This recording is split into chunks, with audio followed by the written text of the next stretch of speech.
Welcome to One Broken Mom, a podcast dedicated to raising awareness of mental health, parenting, and self-improvement. I am the host, Ami Quiriconi.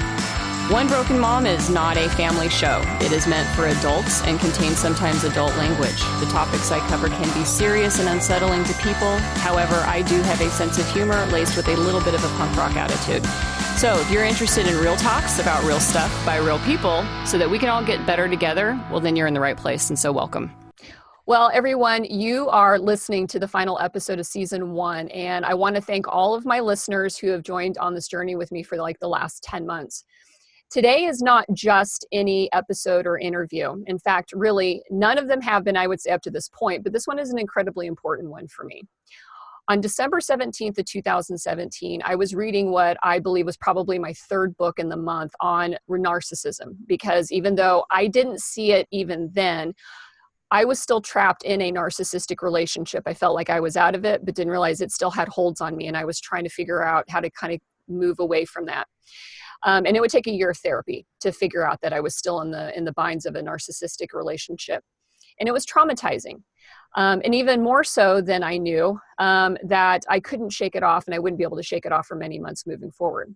And so I had sought out for a while to understand this narcissistic personality for a couple of years, because I'd known really since about 2015 or 2016 that that was what I was dealing with. And I wanted to know how I could manage the situation. But also I was noticing that there was a pattern in my life, unfortunately, and that I seemed to be attracting them to me, just not in personal relationships, but also in business partnerships. And I, like so many people, just thought I had bad luck, or that I had a magnet strapped to my forehead. And then if I could just figure out where it was and how to move it, I could just avoid them. I never knew or believed up until this book right here, that on December, a year and a half ago, that it was actually that I was attracted to them, and perhaps just as strongly as they were attracted to me. And up until that day, while I walked around like everybody else with our bag of bad childhood experiences and memories, my mantra was, the past is the past, and it has nothing to do with what you do today. And I realized in a flash, when I read the words, childlike and powerless, in a paragraph on page 63 of this book, that I was wrong. And those memories were actually everything. I put the book down immediately, having what I can describe as a bright flash in my brain. And the most painful memory of my life immediately played out. And I got up and I paced around the house for several minutes crying, because I felt this emotional release that was just indescribable. And in the course of the last year, as many of the listeners out there know, I have, you've heard me describe setting dip switches in my brain as I've been going through therapy and healing and talking with some amazing people in the last year, and that the healing has been happening, and that this was, in fact, on December 17th, the first dip switch to get flipped off in my head. And so from there, from this book, I traveled through the world of childhood trauma, emotional neglect, and I started therapy less than a month after, and I went every week for 3 months. And I adjusted the sails on my boat immediately with my children when I realized that if I didn't recover and heal myself, I would be planting similar experiences and memories into their brains. I couldn't change my past, but I could change their future. And so today, to say it's an honor is an understatement, to have with me you, Wendy Behary, the author of the book that literally changed my life, Disarming the Narcissist. So Wendy, welcome to One Broken Mom. Wow. Ami, thank you so much for having me. I'm touched and inspired and a little bit overwhelmed from where you just started, but it's so incredibly meaningful to me because it really captures the motivation for writing the book. Initially, the first edition and then the second edition, it was written for women and men like yourself. Well, I would say, I don't want to sound all melodramatic about all of this, but, the book is about strategies, which is why I got it, to shift power away from narcissists in a relationship. But for me, the experience that I got out of it was that I was the one that ended up being disarmed, that I went from, my mind shifted from being in this defensive position to that day asking myself, why are you even on the battlefield to begin with? And so was that an intent that you had when you put this book together? Yeah. I mean, it has to be. In my bias based on my experience over so many years of working both with the narcissist themselves in the treatment room, but even more so to a large degree with those who have been offended by the narcissist in their lives. The order of healing really comes from making sense out of not just the person you're dealing with. We have to make sense out of what we're up against, meaning the narcissist, but we also have to make sense out of our own lives so that we can sturdy ourselves to be able to take on those strategies that are in my book for disarming the narcissist, for being able to hold them accountable, set limits, or leave if need be. That the status quo is no longer acceptable, for being abused, for being forgotten, for being erased and dismissed. But in order to do that, we have to develop a very sturdy and clear understanding of who they are and who we are in that relationship. Yeah. And I think that was, like I said, 2 years of reading about narcissism and developing an empathetic view of it. And that was one of the big things, is that I thought that if I cared enough about my narcissistic partner, that I could shift beliefs. And so that was why, I ended up on this travel pattern to a book, like, okay, well, this didn't work, and how do I get there? And, but it was the realization of, you're not just unfortunately unlucky that they just happen to stumble across your path. It was sitting back and looking for the first time that, you're actually, your missiles are guided towards them, Mm. and I know that was the most stunning piece of it. And then for me to go back and go, what was it about myself that put me on the path forward with all of them?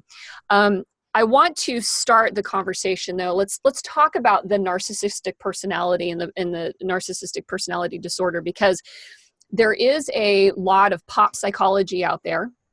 And I'm sure, as you know, there's a lot of, it's a label that gets applied a lot. And I know that, to me, what I've read is that it's either everywhere, every ex-boyfriend we've ever had has been a narcissist, or it's not as common as it seems. And so can you help kind of lay the groundwork on this personality type? Yeah, it's a great question, and it is an important question because we're seeing the term narcissism now more than ever, and it is being used somewhat generically to describe anyone who behaves in a way that might be somewhat self-centered. And while many people can have narcissistic traits where they do go through perhaps moments, phases in time, or even steadily, they show signs of, being self-absorbed or acting entitled, it doesn't necessarily meet the criteria for full-blown narcissistic personality disorder. So we think about narcissism happening along a spectrum, and that there are, in my book, I list 13 traits. There are many traits that go into that diagnosis, if you will, or at least, building your impressions and realizing that you're in a relationship with a narcissist. And that would include things that are more than just being a little selfish or a little too charming or a little bit of a show-off.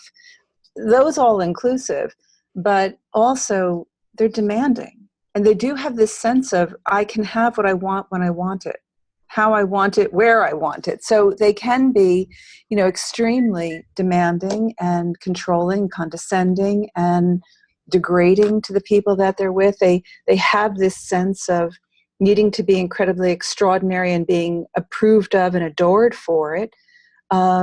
They have this impulse to kind of be in this one-upmanship position most of the time. At the severe end of the spectrum, you'll see those that can be aggressive and even violent and abusive. Whereas at the more benign end of the spectrum, they may just be annoying. But still, all in all, the question you're asking yourself is, when I'm in the presence of this person, do I feel present? Do I feel seen? Do I feel understood? Are they asking questions and actually listening to my answers? Do I become erased and weakened and small when I'm in the presence of this person? Those are the questions we ask, and that becomes, a little bit of a guide way to understanding what type of personality I might be dealing with. Yeah. Now, one of the things that, that's kind of troubling, let's say when you're a person that's been around somebody that is narcissistic, is the only person that can label them is really you. meaning that, I can go in and willingly go into therapy and sit down with a therapist, and we can talk about my afflictions or my, the things that I'm working on and stuff. And they can help me identify that. But when you're with a narcissist, it's your word against theirs, meaning that they're not willingly going in. There isn't like some sort of a checklist that says, yes, you're definitely a narcissist, that they become aware and they make any changes. And I guess what I mean is that it's hard when you're in that situation to sit there and say, well, I think you're being narcissistic, because naturally the narcissist comes back and says, you're wrong. There's nothing, and you don't have, like, there isn't this checklist that we all have to go, well, but you just met these boxes, or, is there? So I guess, let me get back to my question. My question is how do we help somebody identify if they truly have the presence of this narcissistic person in them, so that they can take the next step towards really thinking about what their strategy is to get beyond it? Because a narcissist is really good at manipulating your sense of reality and your perception of them, and to make you think and second guess it. And unless there's a third person out there saying, nope, that person's definitely a narcissist, you struggle. Does that make sense?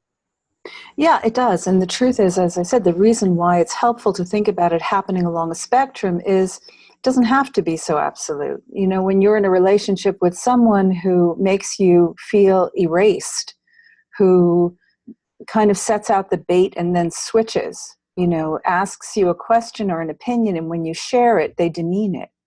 Or they look at you like you're crazy, or why would you say that? Or why would you want to go to that restaurant? What's wrong with you?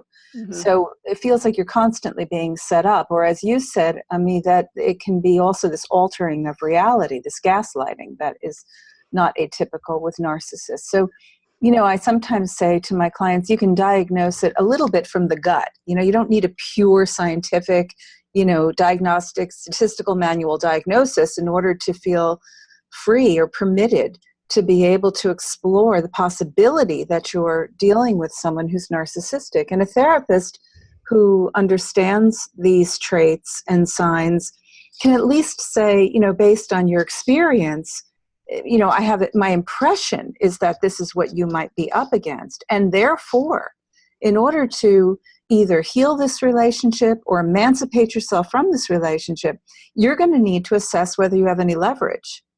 Now, leaving, you can leave, right? You can walk out of a relationship. Not so easy all the time when you love someone or you're sharing children with them. But, if it's just if it's a matter of feeling guilt or self-doubt, or what if it is me, or what if he is right? And I'm using the he because I work mostly with narcissistic men, and I know there's plenty of divas out there that, can give them a run for their money, but I'm going to stick with that pronoun for now, since it's more commonly what we're seeing and talking about. But I'll ask women frequently, do you have any leverage? Meaning, is there any consequence that's so meaningful, like losing you, losing contact with you, losing the whole relationship, losing something that is meaningful enough to the narcissist that might persuade them to get some help? And if that's the case, don't throw out idle threats. Mm-hmm. And be ready, to at least explore even the possibility that the relationship could be fading somewhere down the path, and see if that's enough to at least hook them, get them inspired to want to seek out some help, because they won't do it, as you said, they won't walk in voluntarily looking for help saying, hello, I'm a narcissist. So a lot of it is a sensing of, I don't feel like I have a voice anymore. I don't feel like I get a say. I don't feel like my ideas, opinions, wishes, longings, needs are being respected or even heard in this relationship. I feel I'm constantly being set up to get it wrong, to have the wrong answer. I feel like it's his way or no way. These are the kinds of feelings and sensations that are going to be drawn to our realization when we're thinking, I might be dealing with someone who's narcissistic. Yeah. And I've said this when I've done some of the other interviews with some of the other guests, that sometimes the topics and the subject matter actually elicit a physical response in me. And my physical response is this tightening in my chest. Yeah. So as you're going through all the signs, that you're dealing with, my body, and again, this is a part of realizing that, just how profound the abuse can actually be to you, is that I'm out of the relationship but I can still feel that sensation when you say those things of like, yeah, no, that's exactly, and you kind of, feel like you're back in it. So I guess for, other people that are listening in here, if what Wendy just went through made you feel, some sort of anxiety rise in you, I would, tell you from experience, it's probably a pretty good sign that you've hit on a few of those really key points. Yeah. I recently had an experience too, with somebody that early on, not even like not even a dating standpoint, having gone through this experience, have been able to pull myself out and be an objective witness to this realm rather than this, and this integrated participant and actor in the world of the narcissistic world. I started to see red flags so much earlier that I just dismissed before and overlooked, and was able to really kind of avoid conflict, and somebody that was saying and doing things that would have certainly led to another abusive relationship. The whole, like, when you said, for example, I was talking about an achievement I was very proud of. And the first thing out of this person's mouth was, well, I just don't think it was really that great. And sometimes you come off sounding stupid. And I'm like, and I was like, and I just kind of like check, Wow. And then it was like, okay, benefit of the doubt. I'm going to, and you kind of go through there, and I kind of went through this checkbox and went, no, this isn't working. And I know from the before, this whole exercise, it would have been, oh yeah, okay. And would have just kind of like, been baited into it, because the whole intent was to be able to devalue me in order to build me back up so I could show how important they really were at the end of it. And I just, I guess I've lost all taste for that kind of relationship now after having gone through there. Good for you. Oh, thanks. I know. I was like, whew. But it didn't get there without knowing what you talk about in this book, and something that you're really active in your world of therapy and work, which is schemas and schema therapy and scripts. And so this was a part of where I started to look, not applying how this works with the narcissist around me, but I started to apply this to myself. So can you talk about the work that you work with Jeffrey Young? Is that correct? Yes. And schema therapy, because this is what you found to be very effective in dealing with this world of the narcissistic personality and stuff. So please explain what that is. Yeah, schema therapy was founded by Dr. Jeffrey Young, and I've worked with him since the late 80s. And we began looking at how this model could go beyond dealing with, more acute, what we call symptom disorders or emotional disorders, into personality disorders, which is what he was originally plotting when he came up with schema therapy. Comes out of cognitive behavioral therapy originally, but it's a very highly integrated model, and now a highly researched model. So we have some beautiful evidence to support the effectiveness. He and I started working together on the approach for dealing with narcissists in the treatment room, as well as those who are offended by narcissism in their lives. And schemas are basically, this is something we could talk about all day, but I'll see if I can just whittle it down to the simplest definition, which is schemas are basically emotional beliefs. So it goes beyond, those who are familiar with cognitive therapy, it goes beyond just beliefs that we have in our mind. It's experiences that we have had when we were very young, typically experiences that led to certain needs not being met, or experiences that may have been even more traumatic than that and abusive, where needs are not being met, but for more toxic reasons. We all have schemas. Nobody has a perfect beginning, either because of our biology and the way we're put together, or the environment that we've grown up in spite of the best intentions of caregivers around us, teachers, siblings, parents, extended family.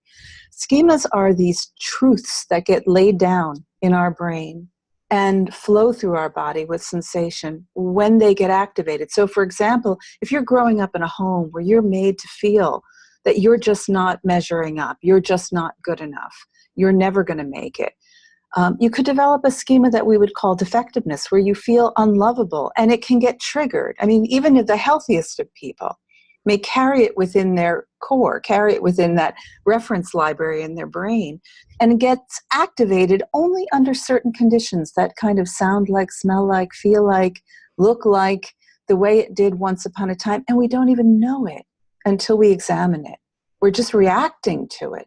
So someone, shows up late or doesn't invite us to lunch, And there we are suddenly in tremendous pain and writing ourselves about it, these idiots that don't care about me and how dare they, or we're trying to please them, or we're going out of our way to over accommodate those that we feel rejected by, because there's that deep belief that it's my fault, my problem, I'm not lovable enough. And there's 18 different early maladaptive schemas that work in combination, coordination with one another. So the example I just gave would be an example of someone who may carry a schema, very popular one, of feeling unlovable, feeling defective, feeling flawed, feeling broken at the core, even though they may look outstanding and they're doing well. But under certain conditions, when it gets triggered, they shift into their self-sacrificing mode, or they pick up another schema that says, well, it is your fault, so you're just going to have to do all you can do and try not to be so needy. So there's these scripts that get played out in the form of a whole choreography of sound and movement within us. And it's just really how memory works. This is the brain, this is memory. You have an experience, it gets loaded into memory, and under certain familiar conditions, it gets triggered again. And no one triggers us more powerfully than a narcissist. Mm-hmm. I know from shortly after I had gone through the book and stuff, I sat down and I read through journals. The miracle of having all the journals that I had taken since I was 11 to about 15 years old daily. I wrote daily in my journals, and being able to reread this really important piece of my life and be able to put the pictures together, and taking the information from the book and under this understanding of schemas and and trying to look for what my schema was, because I had never examined what I thought I was. I thought I was the person that you see here today. I'm confident, I'm intelligent, I've got all these positive traits and stuff. And it never occurred to me that there was this underlying real story, real truth to me that was actually that subconscious driving. And when I read through the journals, I started to see just a disturbing and heartbreaking theme for this young girl. That was clearly, I didn't feel like anybody paid attention to me. They did, but not at that deeply connecting and knowing who I was level. It was very superficial. It was, and I could see that I actually was starving for that, and very confused even. I even asked to be in therapy when I was in 13, because I was feeling so, kind of not understanding my life and my world around me. But what I started to do at the bottom of most of my journal entries was, one day I'll show them. One day I'll show them. One day I'm going to be big. One day I'm going to be powerful. One day I'm going to be, and this language was there decades ago. And so then when I read that, I was like, well, then now I know why that narcissistic person was attractive to me, was because of the love bombing and the over-the-top attention that they throw at you because you are a trophy for them. And you believe that those people, because they want you so badly to do something for them, that they're willing to, and those are the types that I've been into, the ones that are very complimentary very early on, know how to play all those games, know how to push all those buttons. And I believed that that was affection, and that was the attention, and not that it was that it was like bait on a line to get me kind of roped into it. And because that was the only type of attention that seemed positive, then it was like, of course, then I felt like, well, then I have to keep earning it, and then it was shifting those modes back into,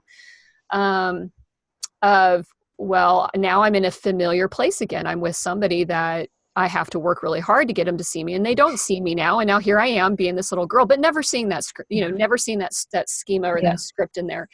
Now I bring this up, not because the show's about me just talking about myself, but I bring it up because when I sat there and looked at the fact that in that, way, I was looking for that personality, I felt like that was an important thing for other people to possibly take this self-examination, right? That we don't choose to be around abusive people.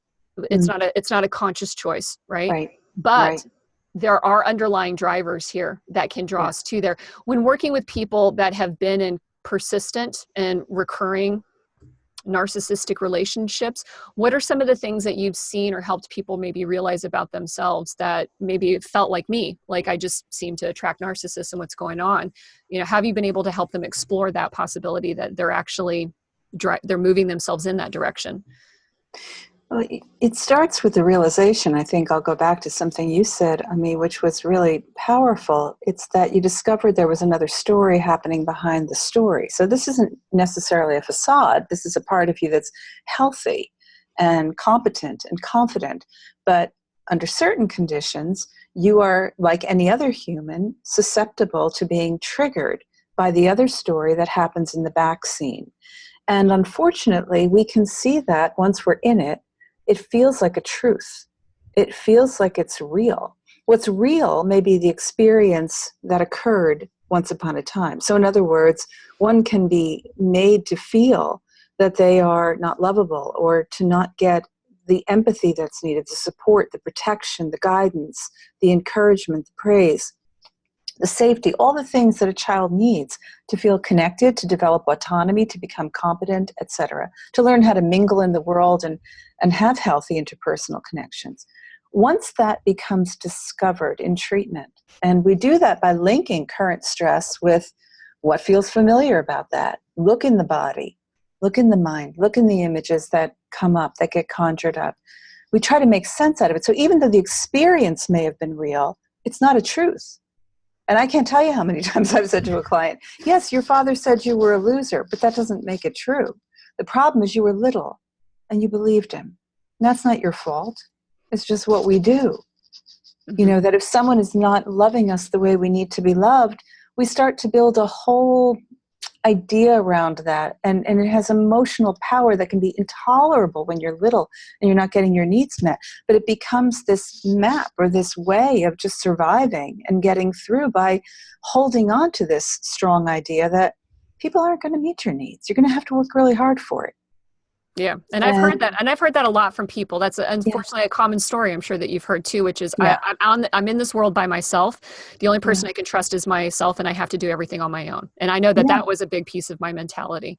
And it's easy to feel very lonely when you're in a relationship with a narcissist because they are so self-absorbed. So loneliness becomes something that gets first discovered in the treatment room. I mean, if you're being abused, obviously that will come up early on too. But even if the narcissist is more covert and not necessarily aggressive, you can feel incredibly lonely in that relationship. And the therapy is really aimed at trying to meet the unmet needs. If I'm working with the narcissist or I'm working with the partner, it's trying to meet those unmet needs. It's trying to unlearn that quote unquote truth about myself. It's developing a voice that is not just loud and angry, but really speaks what you're feeling inside. And it's righteous in a healthy way. And it says this is not acceptable. It's a voice that can actually say, no, that's not acceptable to me. That's not going to work. Or you may not have meant to be hurtful, but it hurts. So we're not going to do this again. You know, and it really acts as an advocate, maybe one that was needed way back when and never there, not present, that you've now developed for yourself in the here and now. So it's entering the room, basically like that healthy, confident individual you may be in the workplace or with your friends or someplace else. It's walking into the room with the narcissist and having the ability to bring that healthy adult, not the 4-year-old or the 5-year-old or the 6-year-old. You don't do it intentionally, but you want to make sure that you have safeguarded these parts of yourself that are more childlike and fragile and struggling because they live in memory. They live in the stories within our old experience.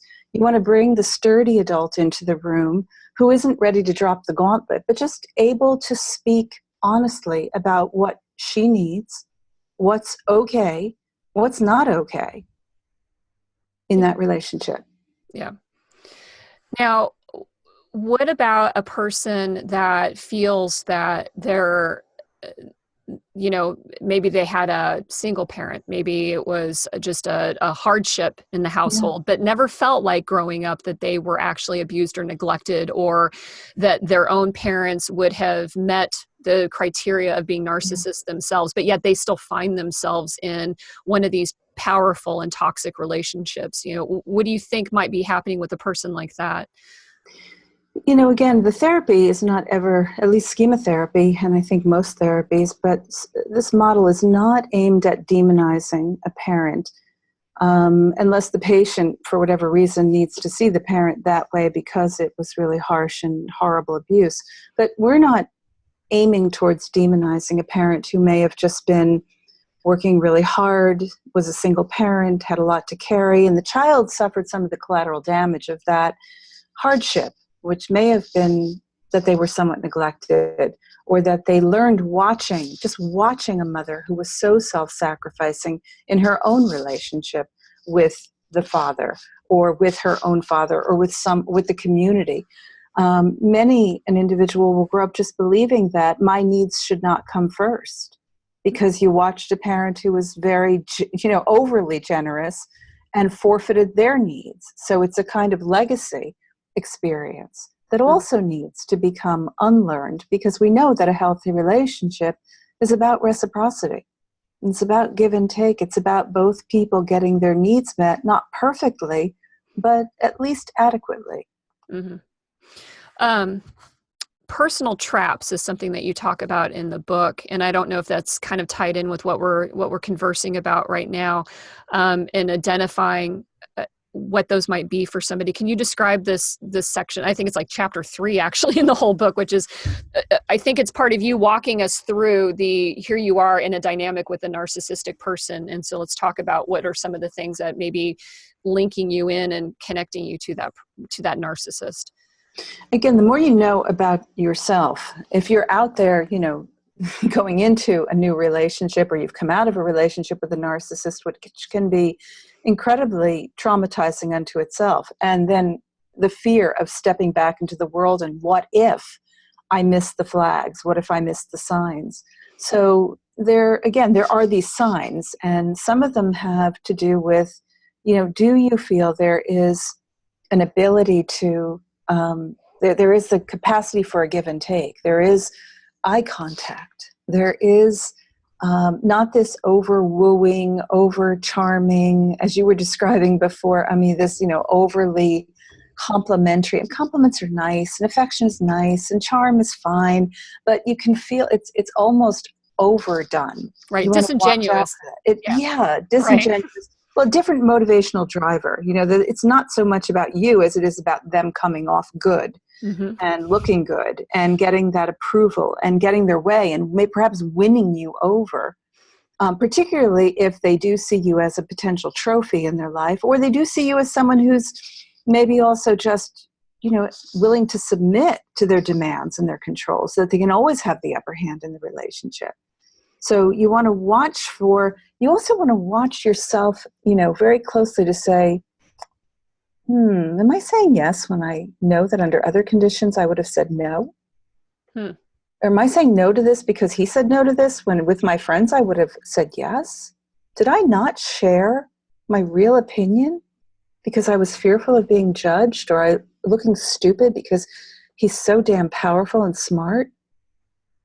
Did I just apologize for something that, I don't know, I didn't do anything wrong? Did I just apologize? Did I just take responsibility for something that I was not responsible for? So these are traps, and these probably have answers in that story, in that script in the background.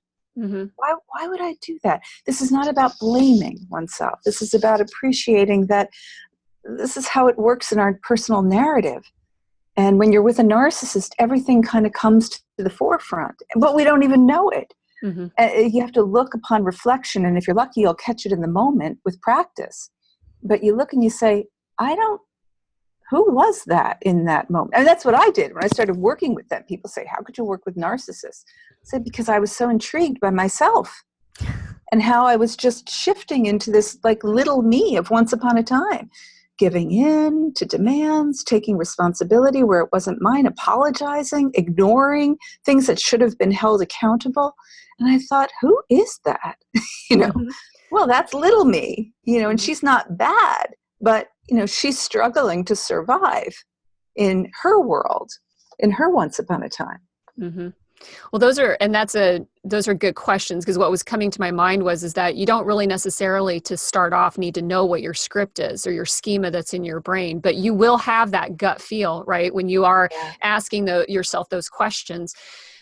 you'll go, yeah, okay, so I don't know why it's there, but the fact that there is a difference between how I feel like I want to answer and what I think I need to answer. And that's where the story begins, right? That's where you Yes. start to unravel Yes. that. That's powerful. And that's a good thing, I think, for people to maybe click in on if they don't, because it takes time to figure out your story. It takes devotion to doing it. It takes hard work to do it. It's not easy to just, the story doesn't just print out on your printer and there you go and you run with it.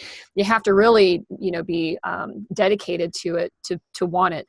Yeah. And some people don't want to go that deeply, but people do need, I think, at least that first step to be able to get out of a situation or recognize that they're in the presence of a situation that might be unhealthy and unsustainable.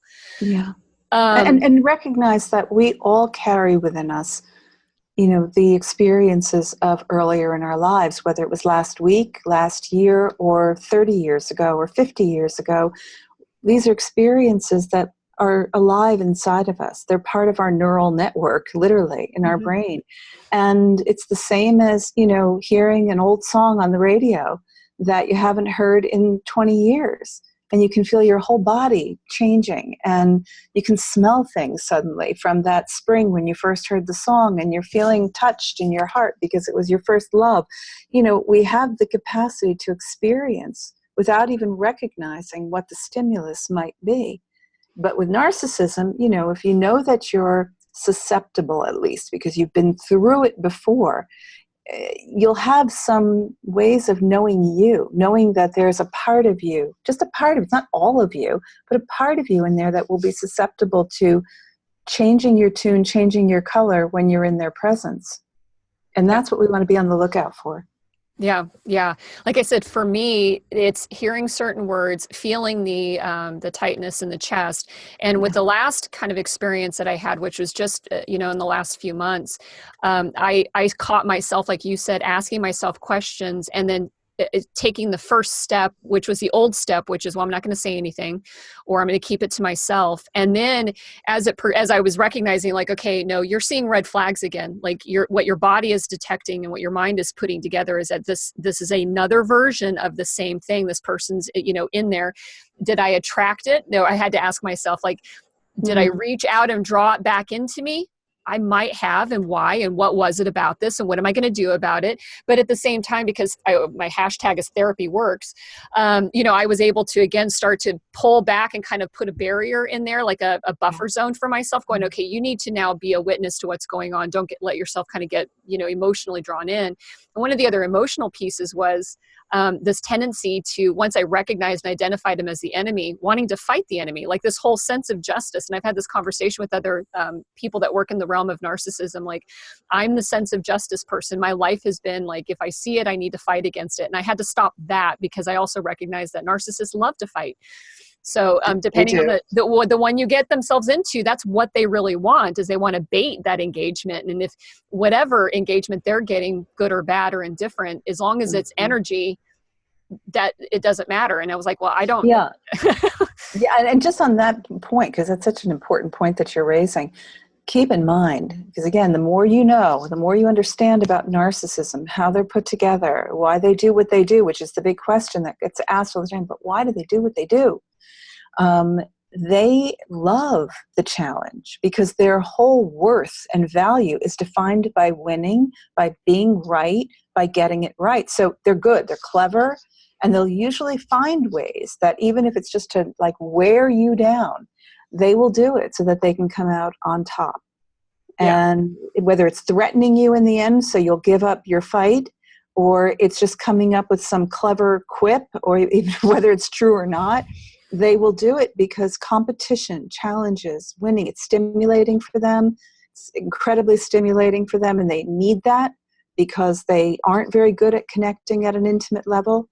And so we have to be careful, again, not to get into that tangle of just getting angry and fighting and debating and arguing, because it's exhausting, it's tedious, it's such a burden to carry, as opposed to just telling your truth and walking away if you have to.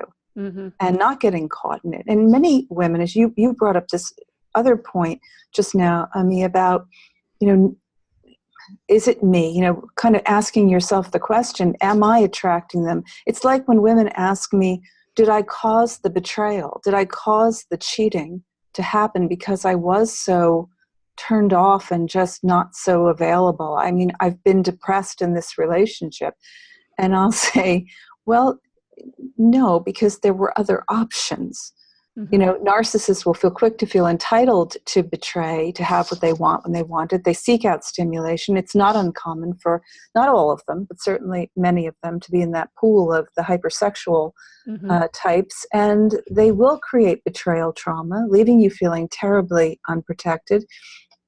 But so many partners will ask themselves the question that they've been told by their narcissistic partner: it's your fault. You know, you led me to it. And my answer when I have the chance to be in the company of the narcissist in the treatment room is, you had no other choice. There was no other option. There's nothing else you could do with your discontent. This was the only pill you could take. You must be fun in the therapy room. I've learned how to work with them. Well, I'll go back also to the, I agree with all of that. Like, and that was the BS that I called out. Like, no, there were other choices to be made here. And I know that I wasn't. It gets hard to be told you are the reason and the blame, just as, and it's emotionally wearing, even if you know you're not, it's still emotionally wearing to have that message delivered to you and knowing that you can't change their mind. Right. So, what I had to do in this last go around was I had to reflect back to, okay, you found yourself in the crosshairs. You know, I didn't just accidentally walk in front of them. And so this is what I want to clarify. But I did sit there and go, why did you point yourself in that direction? What was the pieces of this person? And you need to ask yourself the whys about that choice, because then that was that self-reflection for me of like, okay, you still seem to think this is important, or this is important, or this is important. And guess what? Every time you've made those three choices, let's just make them three, you thought these three things were important, it's equaled this person that you already now know is an abusive, narcissistic, this is a toxic relationship. So let's talk about me internally. What are those three things, and are they really important? Or are they the pieces of you, the little 13-year-old writing in the bottom of her diary that she's going to show the world, and you think that this individual is a vehicle for you to be able to show? Because I recognize through my experience too that I behaved narcissistically. I had a very ego-driven, self-centered attitude that I took out of necessity of being able to, I believe, feelings completely unseen. And so seeking out not only my own experiences, but people that could help me achieve that ability to be seen. And that was a hard one for me to come to, was to admit that at times I behaved also narcissistically. And I know that there's language about, like, when anybody's in conflict, we all tend to get very self-centered because it's preservation, right? It's an act of preservation. And so that leads me into these, when you have these maladaptive schemas in your head, that being around narcissists don't just hurt us in our relationship with them, but because of the triggering that they can do to us, it can set us up to be in positions where we're behaving because we're used to having to deal with them, that we might be inflicting some wounds to ourselves or other people around us that have nothing to do with them being narcissists. And for example, my mode of getting into defense mode and defending myself against everybody, and not being able to sometimes tone back and go, listen, you're not fighting right now. Like, get out of fight mode right now. So what are some of the other ways in which we can hurt ourselves with others because of the narcissistic abuse or the dynamic that we've kind of been, simmering in for a while? Again, it's a very important question, and it certainly does tend to be something that most people will struggle with, whether you're in the relationship currently, you've broken free from the relationship, but you're not quite on solid ground yet with yourself. You're at risk for being defensive, as you said, for misreading, not always, but in your most, let's say, meaningful relationships with other people, that it's easy to misread the tea leaves. You can start to see people as being rejecting, or you can perhaps go too quickly into the over-giving mode, again, where we call that self-sacrifice or subjugation. You give up your rights too easily. You find yourself, even with people who are not narcissistic, but just constantly giving and then feeling resentful because there's nothing left over for you. And that becomes a pattern that is recognizable, which can come out of being in relationship with narcissists, which may be anchored to early experiences that were similar, even if not exactly the same. So we're at risk for trying to prove ourselves too much, for giving up too much, for denying ourselves our rights, for defending our positions, to even avoidance, just pure total avoidance, which leaves many a person alienated and isolated because they're fearful of being taken advantage of, being manipulated, being used by someone else. Yeah. I know for me, just, sharing this is when I was in the midst of kind of like the downward spiral of the relationship. I was also working in a company, and I was actually, I was the general manager, and the strain of the personal relationship at home had got me where I was like on a kind of like a constant state of like cortisol fight mode, from that it did affect me at work. And I actually, after the fact, after kind of like, separating from the relationship and spending some time reflecting on it, I actually reached back out to the owner of the company because we had had a couple of, not altercations, but we'd had some, missed opportunities of seeing eye to eye where I know I took that very strong bullheaded, position on myself because I just was butting my head up into every wall around me. And so it carried with me into the work, and it affected that relationship. And I went back to that gentleman. He was a bullheaded guy, but he wasn't a narcissistic guy. He wasn't my enemy, but I did have a few moments that I'm not proud of, that I just in the kind of the fury, and I'm not, blaming myself or feeling shame for myself, but I did admit it, said, man, I was not in a good headspace. I made some choices I wish that I hadn't. I can't take him back. And he was so gracious. He and I were able to reestablish like a positive contact after that. Yeah. But I believed at some point that everybody was the enemy around me because I was just so sick of it. And the other thing that I found myself getting into, and I want to share this with people because it's not one of my proudest things, but again, it was just in order to get people to understand what I was dealing with, I ended up just talking to everybody about it, and not and trying to, if I couldn't change his mind in his direction, then I started to worry about changing everybody else around him. And it's that unseemly manipulative piece that, again, I felt like I was in a desperate place, and I wasn't happy that was a choice that I made. And I fully admit that it was just like, it was ugly for me to do that. And I can only imagine how people felt having to listen to me bitch about this all the time, or complain about it. But again, it goes back to that idea that you brought up about self-preservation. We look for ways to preserve our identity, our ego, our sense of okayness and acceptability. It's all about acceptance and being able to connect. And I think it was a really beautiful example and a courageous one of going back and speaking with this man. There are so many women I've worked with over the years who have been partnered with narcissists and met some for many, many, many years, who will say, I guess I'm the crazy one. When I ran a support group, there were some women who were in the relationships for 30 years and some who were in relationships for 2 years. And those that were in the long-term relationships really felt, what is wrong with me? Because we have to ask the question of what allows this to endure. There's two questions. How do I get attracted to someone who's narcissistic, which we just talked about? But also, why do I stay once I see it? And if you can get the blame game out of this and not see it as this is about beating yourself up, but really trying to understand, what am I fearing?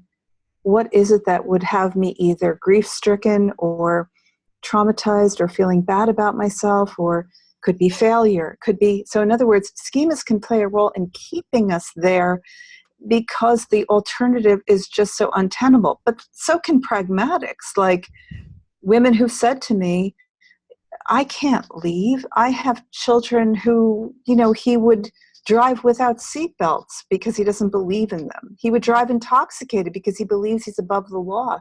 So many who have stayed on longer in these relationships, not so much because they can't find themselves, but because they're protecting their children the best way they can. So I guess the moral of the story here is we can't jump to conclusions about anyone. There are certain patterns and themes that are predictable about why we would be attracted to these types of individuals, why narcissists have this kind of glow, this aura about them that pulls us in. And anyone can fall prey to that. Anyone. The most intelligent, sophisticated, accomplished, successful women will be drawn to the narcissist. So it's not being stupid or being undereducated. It has nothing to do with that. It has to do with stuff that lies deep within us. And the lure, which is sometimes irresistible because they can be incredible in the courtship phase. Mm-hmm. So we just have to constantly watch for, if you feel like you're getting, as you described so well, the somatic, the body sensations, the experience, the hairs are standing up on your neck, you're a little twingy, you're not quite answering the questions the way you typically would, you feel yourself not being authentic, then it's time to step back and examine that a little bit. Because some other part is driving the bus. There's some other part of you that's driving the bus here. And it could be driving into a train wreck, or a bus wreck in this case. Right. And so it's just, really watching the signs, eliminating the blame, understanding as much as you can, because that's the path to liberation. The more you understand about narcissism, alongside I think the more you understand about narcissism, the more you begin to understand about yourself, and the more you understand about yourself, the sturdier you can be in the face of it when you're faced with challenging decisions. Right. And that just beautifully summarized exactly this, the transformative effect that, that happened was, and you just kind of like, that's my last year of, seeking to understand and recognizing the relationships I was in, the quality of it on my own life, seeing then understanding how did I get into these places here? Not again from the whole woe is me, but from the fact of, how does the brain come together? What was going on? What were those experiences? Because a lot of people do sit there and say our memories in our past have nothing to do with today.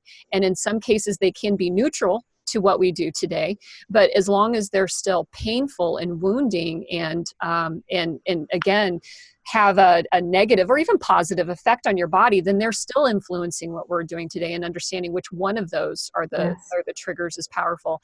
And I kind of joked with a friend of mine about the recent experience of, I felt like it was the universe lobbing the test back going, okay, Amy, you just spent some time here. Like you've invested in yourself. You've been doing some work on you. You've been flipping all the dip switches in the brain to the right locations. Here it is. Let's see. Let's like the test, right? Here's your final. Yeah. And it was like, and I passed, and I was just like, oh my gosh, like, okay, again, phew, because that was in my life, my recurrent theme of self-sabotage was that dynamic, was that personal dynamic, either professionally or personally. It was always, going back into, on that bus that was going to drive off of a cliff, it would just be like, well, I can either jump off the bus and find a new bus, but I was going to keep jumping in that bus until I did this. And it limited me not only just in terms of my emotional quality, my personal relationships with people. It affected me obviously as mom and a mother to my children, but it was also the limiting factor. Like I related with my experience with that job. It was what was going to hold me back professionally. I was never going to be what I always wanted to do and be, because I was going to keep cycling and self-sabotaging. So, and you lined out what was my next question is, what were some ways people could start? And you did that. You kind of got into it. So I'd like for people to understand now, Wendy, how do they find you and the book and the other work that you do for people that are recovering through this, and what resources do you have for folks? There's several resources on my website, which is disarmingthenarcissist.com.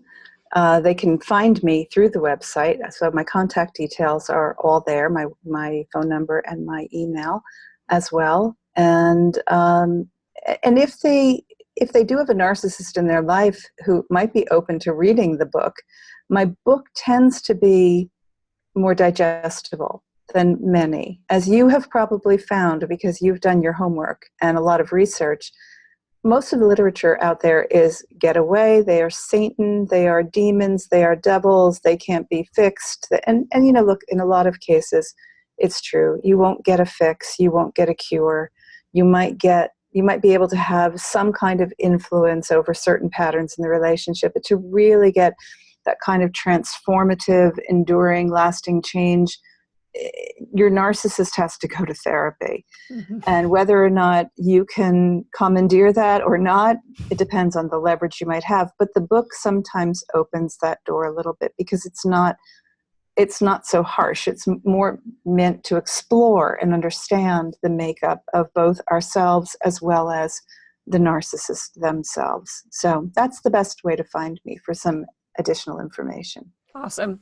Well, I know the challenge too is that the word narcissist is a very polarizing word. And because I think that blend of pop psychology and also the injury so many people have had at the hands of people that are narcissistic, and it's hard to not. And so, I know in my own personal experience, that's not a label you can apply to somebody and not expect, especially if they are, or anybody. I mean, call anybody a narcissist, and that's probably one of the most insulting characteristics that you can do. So this is a challenging, yes, scratching my head dynamic to deal with.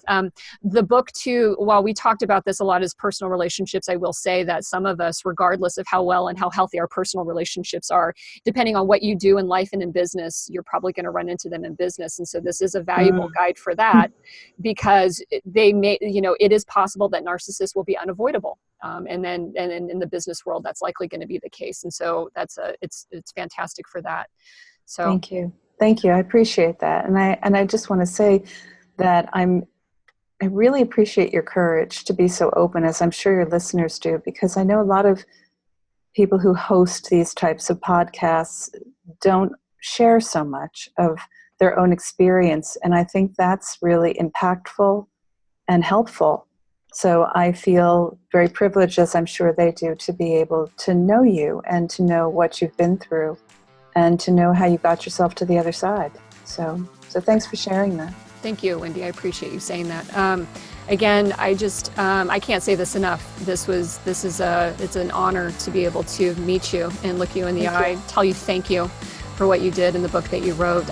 Like I said, I've read lots of books, I've talked with lots of people, but to me, the first step was the most important step that I took, and it came because of you. And so thank you very much for that. Thank you.